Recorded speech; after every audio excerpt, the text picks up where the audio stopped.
আসসালামু আলাইকুম। আবারও হাজির হলাম আপনাদের মাঝে নতুন আরেকটি ভিডিও নিয়ে। আপনারা দেখতে পাচ্ছেন আমাদের সামনে একটি স্যামসাং ব্র্যান্ডের কার্ভ মনিটর আছে। তো এটার কি সমস্যা আজকে তা দেখব। আর দেখার আগে আমরা ওই যে পাওয়ার দিয়েছি, পাওয়ার সাপ্লাইতে পাওয়ার দেওয়া হয়েছে। তো আমরা এখন দেখব ডাটা আছে কিনা। দেখুন আমাদের কিন্তু ডাটা নেই, কিন্তু ব্যাকলাইট জ্বলছে। হ্যাঁ, ব্যাকলাইট অন হয়েছে।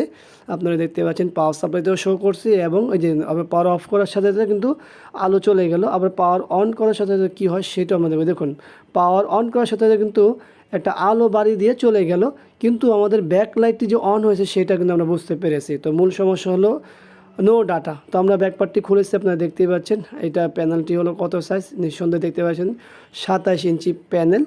এবং এইটা হলো আমাদের জয়স্টিক, যেটা স্যামসাং ব্র্যান্ডের সবটিতে করে থাকে। একটা HDMI, একটা BGA, আর হচ্ছে এটি ডিসি পোর্ট, আর এটা হলো মূল কার্ড। আর এটা হলো আমাদের প্যানেলটি কনভার্ট। প্যানেলটি হলো মূলত কী চিপ ব্যবহার করেছে সবই আমরা দেখতে পাচ্ছি। তো আমরা দেখে নিব আসলে এখানে প্যানেলটি যে ব্যবহার করা হয়েছে, এবং এই প্যানেলটি আসলে কিভাবে কি করেছে, কোন সাইড থেকে কিভাবে কোন কাজ করা হয়েছে সবই দেখার চেষ্টা করব। তো আমাদের এখানে যে জয়স্টিকটি আছে সেটাও সরিয়ে নিতে হবে, কারণ হচ্ছে প্যানেল সবসময় দুই সাইড দিয়ে কাজ করা থাকে। আমাদের মূল যে টার্গেটটা থাকে যে এখানে কোনো ফিজিক্যাল ড্যামেজ আছে কিনা বা কোনো শর্ট আছে কিনা, ফিজিক্যালি দেখা যায় কিনা। যেহেতু আমরা দেখতে পেলাম ব্যাকলাইটটি অন হয়েছে, কোনো ডাটা নেই, এই জন্য আমরা অবশ্যই দুটো সাইড ভালোভাবে দেখে নিব। এখানে কিছু কোডিং মার্ক করা আছে, সেই কোডিংগুলো আমরা দেখছি, কারণ হচ্ছে আমাদের কাজে দরকার হবে। আর 27 ইঞ্চি একটি কার্ভ প্যানেল অবশ্যই আমাদের ভালোভাবে দেখে নিতে হবে। কাজ যেহেতু করব আমরা, অবশ্যই দেখে নিতে হবে ভালোভাবে। তো ভিডিওটি অবশ্যই ভালো লাগলে লাইক করবেন, কমেন্টস করবেন, শেয়ার করবেন, আর অবশ্যই আমাদের এই চ্যানেলটি সাবস্ক্রাইব করে রাখবেন। তবে ভিডিওটি ফুল দেখার পরেই, এখন আর না। যদি এখন ভালো লাগে অবশ্যই এখন করতে পারেন। তো আমরা পাওয়ার দিব, পাওয়ার দিয়ে দেখবো যে আমাদের কোনো আইসি গরম হচ্ছে কিনা অতিরিক্ত, বা কোনো পার্টস অতিরিক্ত গরম হচ্ছে কিনা সেটা আমরা দেখব। তো আমরা এখন পর্যন্ত কোনো পার্টস অতিরিক্ত গরম বা ফিজিক্যালি পোড়া বা দেখতে অনেকটা সন্দেহজনক এরকম কোনো কিছুই পাইনি। তো আমরা এখানে সিস্টেম দেখে নিচ্ছি যে এখানে কোন কোন ভোল্টেজ এখানে আছে। আর সবগুলো তো প্যানেলেই একই ভোল্টেজ থাকবে, BGH, BGL, ABDT, এগুলো ভোল্টেজ তো থাকবে, এগুলো কমন ভোল্টেজ সবটিতেই থাকবে, সব প্যানেলে থাকবে। তো আমরা সেই কোডগুলো দেখে নিচ্ছি, কারণ হচ্ছে যেহেতু আমাদের প্যানেলের ডাটা নেই, অবশ্যই আমাদের ভোল্টেজগুলোও দেখতে হবে যে আসলে কোন ভোল্টেজ মিসিং আছে, সব কিছু দেখে নিতে হবে। তো আমরা আবারও পাওয়ার দিলাম, মিটার নিব। মিটার নিয়ে অবশ্যই আমরা একটা গ্রাউন্ড নিতে হবে, আর গ্রাউন্ড নেওয়ার পরে আমরা ভোল্টেজগুলো মাপতে পারবো যে আসলে কোন ভোল্টেজ উপস্থিত আছে আর কোন ভোল্টেজ উপস্থিত নেই। সব কিছু দেখি আমরা সিদ্ধান্ত নিতে পারবো। তো মূল বিষয় হলো এটা। তো আমরা পাওয়ার কিন্তু লাগিয়েছি, কিন্তু এখনও এখানে কি আছে, আমাদের মূল প্যানেল ভোল্টেজ দেখতে পাচ্ছি।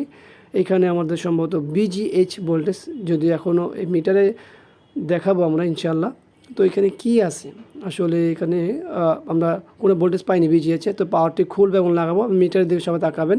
দেখুন আমাদের BGH সেকশনটা যেটা আছে সেখানে একটা ভোল্টেজ উঠে সাথে সাথে চলে গেলো, তার অর্থ হচ্ছে আমাদের শর্ট আছে। তো হাই ভোল্টেজ শর্ট হয়ে যাচ্ছে। তো হাই ভোল্টেজ শর্ট হয়ে গেলে সমস্ত ভোল্টেজে মিসিং থাকবে, এটাই স্বাভাবিক। তো সেটা আমরা দেখব যে আসলে কেন মিসিং আছে। তো আমরা এই আবারও পাওয়ার লাগিয়েছি, BGA কেবলটিও লাগানো আছে। তো আমরা আবার একবার গ্রাউন্ড নিব, তারপরে দেখব। কারণ হচ্ছে আমাদের যে মূল শর্টটি আসলে সেই শর্টটি আমরা ক্লিয়ার করতে পেরেছি, যার কারণে আমরা এখন ভোল্টেজ দিব, তারপর দেখব। আর অবশ্যই যারা কাজ করেন, টেকনিশিয়ান আছেন, তারা তো অবশ্যই বুঝেছেন যে শর্ট বের করতে হবে কীভাবে। তো দেখুন আমাদের BGH হাই ভোল্টেজটি কিন্তু এখানে উপস্থিত হয়ে গেছে। তো আমাদের মূল কাজটি হয়ে গেল। এখন মূল কাজটি হওয়ার পরে আমরা দেখব যে প্যানেলে আমাদের কি ডাটা আসছে কিনা, সেটা তো দেখতেই হবে। তো আমরা প্যানেলটি উঠাবো, তারপরে দেখতে পারবো। তো এইখানে আসলে শর্ট কেন হয় সেই প্রশ্নগুলো যারা টেকনিশিয়ান আছেন তারা করতে পারেন। শর্ট অনেক কারণে হয়, বা যারা ইউজার আছেন তারাও প্রশ্ন করতে পারেন। তো যাই হোক, যারা কাজ করেন তারা অবশ্যই বের করে নেবেন। তো দেখুন আমাদের মূল কাজ কিন্তু হয়ে গেছে।